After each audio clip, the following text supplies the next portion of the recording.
This is the official podcast of SCAD District, the student voice of SCAD.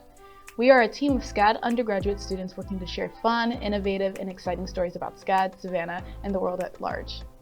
Speaking of which, this quarter is loaded with so many good opportunities for SCAD students to get out in their communities, hear from industry professionals, and most importantly, have some fun. The day this episode is released is actually the day after the SCAD Sand Arts Festival that was at Tybee Island. Students spent the day building wild sand sculptures and showcasing how epic their skills are. I'm today's host, Morgan, and I'm an animation major. I am from Atlanta, and let's get right into the topic. Today, I'm going to be talking a little bit about Savannah's ghost stories. I've been on a few ghost tours here in Savannah, and I love them. I have compiled a few lists of places and their stories, and I think you should all definitely go check them out on a tour. The first place is 432 Abercorn Street. The house, built in 1868, was one of the most expensive houses built in Savannah at the time. The house was built for General Benjamin J. Wilson, a Civil War veteran. Not long after moving in, Wilson's wife had died to yellow fever, leaving their daughter to be raised alone by the general. The daughter was said to be playing with lower-class children, and the general, in his depression, disapproved of his daughter interacting with the lower class.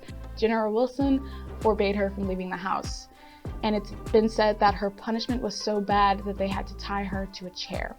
During her punishment, she would watch the children play outside through the windows of the living room, and one day, the maid went to check on the daughter after the general left her there for weeks. The daughter's face was burnt and melted by the sun.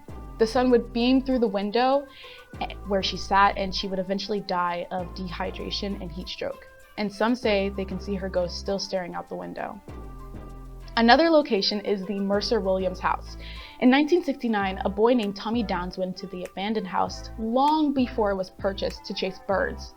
However, he ended up falling from the roof or the second-story balcony, and to make it even more gruesome, he was impaled by the iron fence lining the house.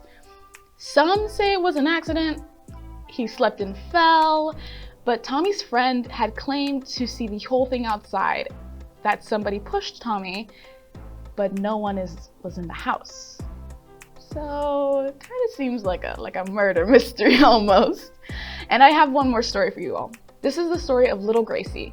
Grace Watson died of pneumonia in 1889 at age 6.